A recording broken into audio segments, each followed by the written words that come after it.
안녕하세요. 박미수 박사입니다. 오늘 저는 여러분께 120세 시대를 맞아 건강하게 오래 사는 비밀, 즉 저속노화의 올바른 방법과 이를 가능하게 해줄 다양한 전략들에 대해 알려드리고자 합니다. 한국은 인구 고령화 속도가 세계에서 가장 빠른 국가 중 하나입니다. 유엔 자료에 따르면 65세 이상 인구 비율이 2030년에는 30%를 넘어설 전망입니다. 한국인의 기대 수명은 계속 늘어나고 있지만 건강 수명만큼은 상대적으로 늘지 못해 은퇴 후 10년 이상을 질병이나 장애와 함께 보내는 분들이 많습니다. 이 격차를 메우지 못하면 오래 살지만 고통스러운 노년을 보낼 수밖에 없죠. 과학기술의 발달로 저속노화를 넘어 역노화마저 가능한 시대가 도래했다고 이야기합니다. 저속노화란 노화 속도를 가능한 한 늦추는 것이고, 더 나아가 역노화는 이미 진행된 노화 지표를 일부 되돌리는 것을 뜻합니다. 의료기술은 이미 노화 기전을 정밀하게 들여다보고 역노화를 가능하게 만드는 수준에 이르렀지만 실제로 적용하기에는 비용과 기술적 제약이 큰 것이 사실입니다. 따라서 일상에서 누구나 실천할 수 있는 느리게 늙는 전략, 저속 노화 전략이 훨씬 중요하며 또 실질적인 가치를 지니게 됩니다. 저속 노화의 가장 큰 장애물은 갑작스럽게 찾아오는 각종 질병입니다. 그 중에서도 건강 수명의 최대적을 꼽자면 그것은 만성질환일 것입니다. 연구에 따르면 만성질환은 전 세계 건강 손실의 88%를 초래하며 특히 노년의 건강을 일시에 망가뜨릴 수 있는 치명적인 문제입니다. 만성질환은 특정한 하나의 지표가 아니라 다양한 요소가 상호작용하여 발생하는 복합질환이죠. 심뇌혈관 질환, 당뇨병, 근감소증 같은 만성질환은 오랜 기간 서서히 신체 기능을 망가뜨리고 결국 삶의 질과 생존율을 동시에 떨어뜨립니다. 이들 질환은 단일 원인이 아닌 여러 요소가 누적되고 상호작용하면서 발생하는 다요인성 질환이라는 특징을 가지고 있습니다. 오늘은 그 중에서도 만성질환을 유발하는 가장 중요한 3대 지표에 관하여 말씀드리려고 합니다. 첫 번째는 활성산소입니다. 활성산소는 산화 스트레스의 결과물이죠. 우리 신체는 에너지를 만들어내는 과정에서 자연스럽게 활성산소를 만들게 됩니다. 활성산소는 혈관의 흐름이 갑자기 빨라질 때 대량으로 만들어집니다. 이렇게 증가한 활성산소는 세포막, DNA, 단백질을 손상시켜 조기 노화를 촉발합니다. 이를 막기 위해서는 항산화 식품이나 다양한 영양소의 섭취, 규칙적이면서도 적정 수준의 운동 실천, 충분한 수면과 기본적인 건강 습관이 필요합니다. 두 번째는 대사 스트레스입니다.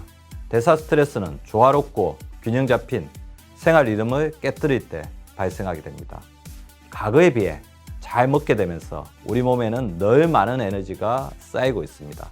이로 인해 고혈당, 고지질, 저산소증, 산화 스트레스, 염증 등의 외인성 대사 스트레스가 발생하게 됩니다.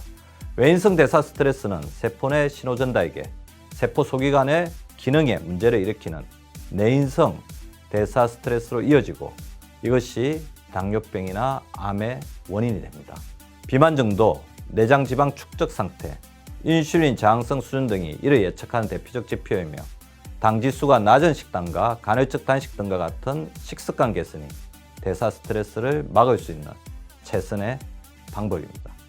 세 번째는 근육량과 근기능의 저하입니다. 우리 근육은 운동 기능만 수행하는 것이 아니라 호흡, 체온 조절, 에너지 대사, 단백질 저장소로서 중대한 역할을 담당하고 있습니다.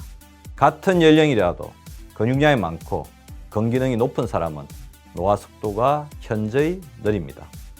근육을 잇는 것은 젊음을 잇는 것, 즉 건강을 잇는 것입니다. 근감소증은 노년기부터 급격히 증가하게 됩니다.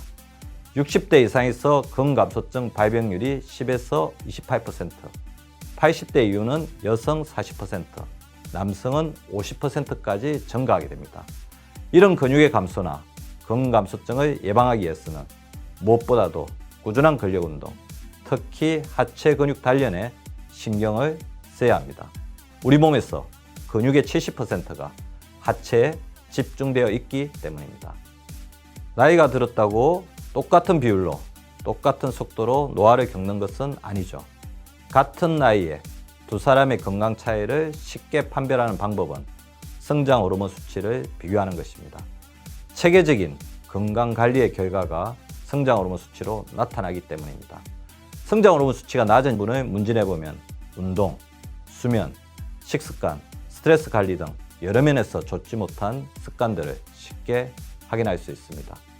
이러한 만성질환의 주요 요인들을 효과적으로 관리하고 평생 건강 수명을 정진시키기 위해서는 두 가지 핵심 전략이 필요합니다. 첫 번째는 주기적인 건강검진과 건강지표에 따른 맞춤 관리입니다. 정기적 건강검진이 건강관리의 시작입니다. 여기에 더불어 당장 질환이 없는 분들도 자신의 건강 상태 및 내재적 요인을 고려한 맞춤형 사전관리를 반드시 시행해야 합니다. 특히 조기 진단을 통해 미리 건강을 관리하면 만성질환의 위험을 획기적으로 낮출 수 있습니다. 연 1회 검진만으로는 충분하지 않을 수도 있습니다. 혈당, 혈압, 체성분과 같은 바이오마커는 물론 바이오마커 기반의 산화스트레스, 만성질환 등 노화와 관련된 지표들을 지속적으로 모니터링하고 이상 징후 발생 시에는 조기에 이를 포착해 생활습관 개선이나 의학적 조치를 곧바로 취하는 것이 필요합니다. 두 번째 전략은 보다 강력하고 적극적인 생활습관의 성형입니다. 문제를 파악했다면 지속적으로 건강 지표들을 모니터링하면서 내게 맞는 최적의 생활습관을 찾아 유지해 나가는 것이 무엇보다 중요한데요. 근력운동, 식습관 개선, 수면관리는 건강 수명 연장을 위해 필수적입니다. 운동하지 않으면서 잘못된 식습관과 수면 습관을 가진 분들은 노화 속도가 급격히 빨라지게 됩니다. 반대로 건강한 생활 습관으로 전환한 분들의 사례에서는 빠르게 개선된 건강 상태를 확인할 수 있습니다. 이렇게 건강 수명을 늘리고 저속 노화를 실현하고 나아가 영노화까지 가능하게 하기에 건강 위험 요소를 과학적, 체계적으로 관리하고 생활 습관을 개선하는 노력이 무엇보다 중요합니다. 근데 우리는 질병 진단을 받기 전까지는 내 몸의 상태를 정확히 알 수도 없고 그래서 더 관리하기 어려운 것이 사실입니다. 앞으로는 이런 문제들을 해결할 수 있는 과학적인 기술들이 많이 등장할 것으로 예상됩니다. 최근 개발된 여러 AI 기반 건강관리 도구들을 탐색해보면 이미 AI를 활용한 건강관리가 궤도에 올랐다는 생각할 때가 많습니다. 검증된 빅데이터를 기반으로 개발된 AI 알고리즘을 활용하여 개인의 여러 건강 기전을 분석하고 나의 건강 위치와 노화 속도, 관리가 필요한 건강 영역과 요인은 물론 맞춤 생활습관 가이드까지 제공해주는 플랫폼이 한예라고 할 수 있죠. 이러한 개인 맞춤형 건강 수명 플랫폼을 자신의 건강 실천에 적극적으로 활용한다면 보다 효과적이고 실질적인 건강관리가 가능할 것입니다. 건강을 꾸준히 개선하려는 선제적인 노력과 주기적인 건강수면관리를 바탕으로 천천히 늙는 저속노화의 삶을 영위하시기를 바랍니다. 감사합니다.